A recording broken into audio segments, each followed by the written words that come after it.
For most of my life, I always had the stereotypical belief that the corporations, the 1%, the rich and the powerful, were solely responsible for the destruction of our ecosystems, the tainting of our air, water, and land, the overall warming of our planet.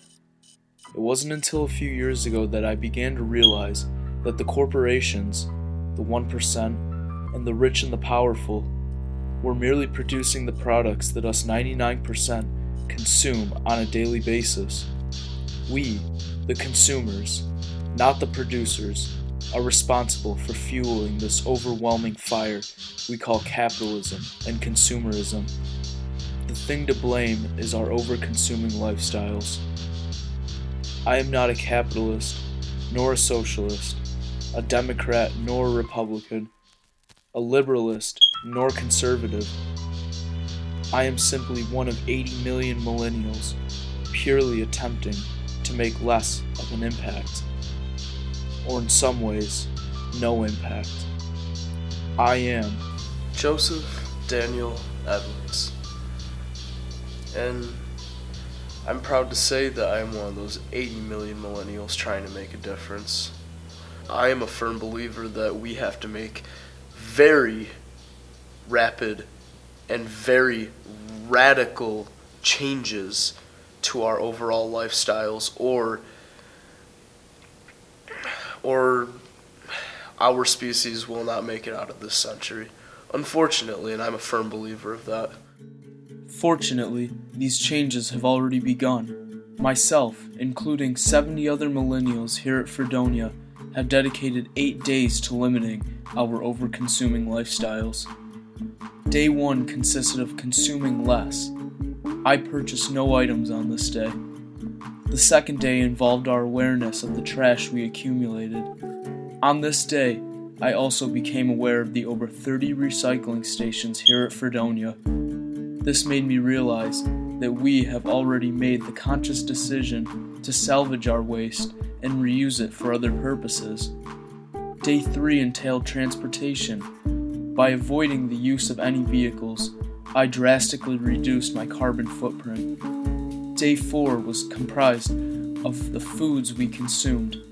By completely avoiding fast, processed foods and limiting the consumption of meat I eat, I decreased my carbon footprint substantially. On my 8-day-long path as a no-impact man, I was teamed up with 3 others so we can share our experiences with each other. This is their experience. It's been good. It's been good up until now. Some have been easier than others. Consumption was easy. Just don't buy anything. Just make do with what you have. That's really easy, and that's something that a lot of people don't do enough of. So far, this project's going all right. It's not the easiest. Day 1 for consumption, it was a little bit of an issue for me because I'm not the healthiest eater, nor do I get to cook food for myself. I don't have a kitchen, so I kind of tend towards the C-store for buying food and the vending machine because I sleep late or whatever. I go to bed late. Alright, so far for my No Impact Week project, Sunday was kind of hard. I was coming down from some sickness, and I was using a lot of tissues compared to what I would normally use. My consumption, I guess, that day was probably the most that it's going to be for this week. Getting a little sick of carrying my trash around, that's for sure. But it's been going well. Definitely well. For Monday, trash didn't go too bad. I don't really make a lot of waste, I guess you could say. Had a couple tissues from having runny nose. A couple bags of Ruffles. Those are my favorite chips. Monday wasn't too bad waste-wise compared to Sunday, but I did use a lot of tea bags because I was getting over like an itchy throat. As for food waste that day, not much, maybe a napkin or 2 from the dining hall. Transportation. That was really hard. I do not like the cold. I don't like walking in the cold, and I got little legs that get sucked into the snow really easily.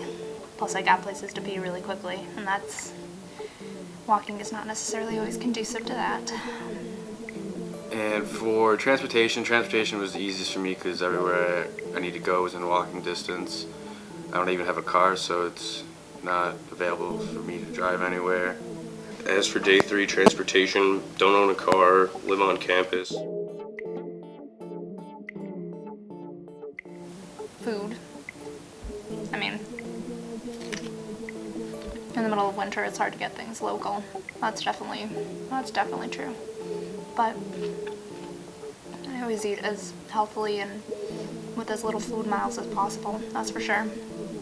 So I guess it's not that hard. And for today's food consumption, it was a bit hard because today was Burger Wednesday, and it was pretty good. I had 2 burgers, and I also had an apple. Went to the dining hall once. I keep refilling my water bottle, and I think I've used maybe about 6 tissues. So trying to get the rest of that congestion out of my sinuses, but I think it's going all right. Just as my week of no impact came to a quick conclusion, so did my teammates. So we joined together one last time to share our thoughts, feelings, and emotions about our 8-day-long experiment. We did it! Yay! This week, not gonna lie, has been hard. This week has been extremely difficult. I didn't really have the resources or the time or the ability to commit to it the way I wanted to. It's funny because even today on the Eco-Sabbath, I still have to play catch up with everything that I wasn't able to do because of prior commitments. It was just ridiculous. Day has come, and it is our final day of our no impact week, and can I say it was tough, but it was good to attain the knowledge that some small changes can really actually do an impact. For energy, a typical college student needs, their phone always charged, their laptop charged. For me, my Beats charged because I love listening to music. And it was hard to not have that charge because they're basic necessities for, a typical college student. Well, here we are on our last day of no impact week. We're in a nice natural lit room in Rockefeller. We talked about our first half of the week last time we met up, and now we're talking about our second half of the week on the last day of no impact week. And for energy, there's not much you can really do on a college campus. A lot of the buildings are always, lit even when no one's in them, which is pretty stupid, but who knows why they even do that. As an average college student, you usually need to have your phone charged, and you charge that overnight, your laptop. Sometimes you even need to charge that more than once, depending on how much you're using it and what kind of work you're doing. Me personally, I have a Bluetooth speaker that I charge, and I let that go for a few days out of the week without having to recharge it. And other than that, I try and keep my lights off when I'm not in my room. And, that's really all I can do. I enjoyed the experiment, and I enjoyed the project. I enjoyed just seeing how much I could limit my energy consumption, my water consumption. Just seeing how much or how little waste I make was really, really interesting. I don't know.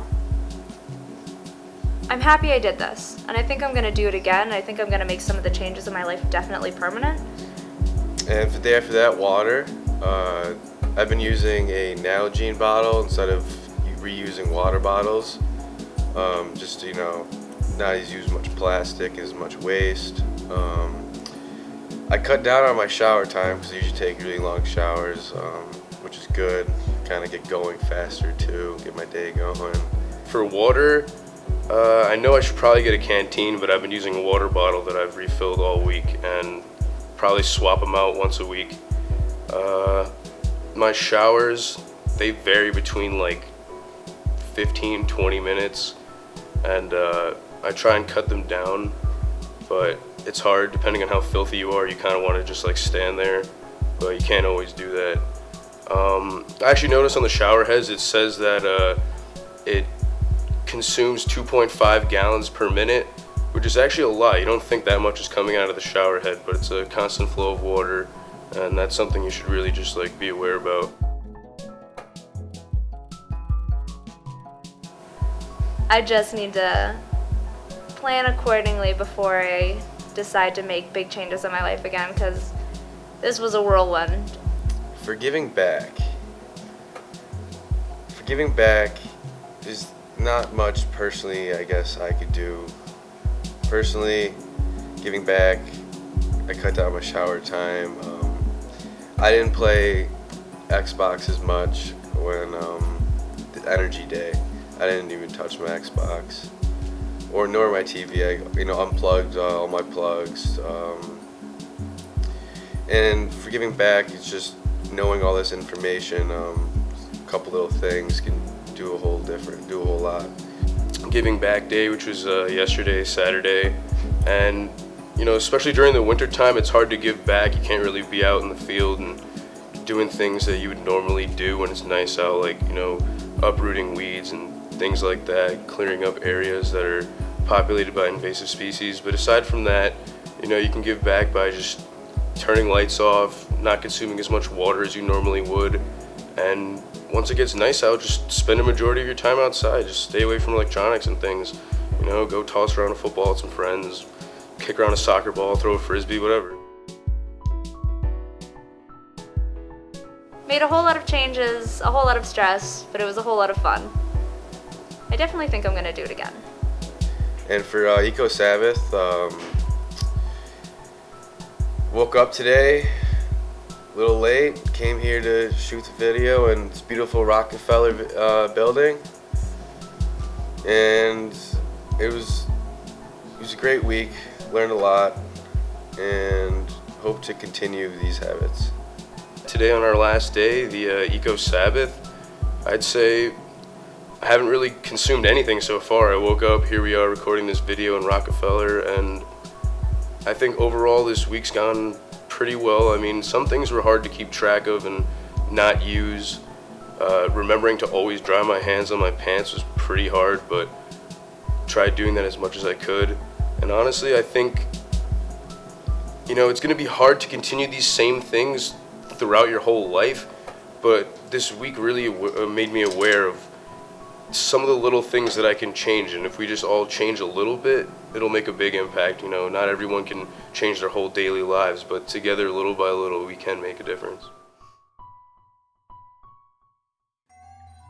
Just as my teammates had concluded their week of no impact, I had done the same. On day 5, I became even more conscious about the amount of energy I use. Day 6 was simple. Shorter showers and reusing my glass bottle saved hundreds of gallons of water. Day 7 wasn't only giving back to the environment, but to the community as well. Day 8 was a breeze, literally. I spent the day outside, walking amongst the forest, simply enjoying nature and all of her simplistic yet seamless beauty. On this day, I truly realized what the meaning of an Eco-Sabbath was, for I have experienced the definition firsthand. Sometimes I think we as humans forget the most basic realities about the planet on which we live. For one, the earth is meant to be green, not gray. Second, the earth has natural beauty, and everything we need to survive on it naturally occurs. Finally, we believe we are perennial to the earth. We will be here forever. Unfortunately, we have lied to ourselves. The earth will reject us if we do not cooperate with it. The earth produced us. It will have no problem consuming us if we do not change our lifestyles. I have realized this more and more throughout the years. These past 8 days were essential for me to realize that we, as a species, cannot live comfortably, or in some cases happy, as a no-impact man, or society, or species, but we can live like a consciously minimal impact man, society, or species, and that is enough to create a noticeable change within not only our species and society, but amongst ourselves. as individuals. That is where all change must begin. This is Joseph Daniel Edwards, one of the 80 million millennials attempting to live a sustainable life and trying to give our planet that we inherited to our children who will inherit it someday, and let's make sure it's a cleaner and healthier world than we were given. And let's do it. No impact, man. See ya. My mama told me when I was young, I hope you'll make it someday, son. So I ran away to find where I belong.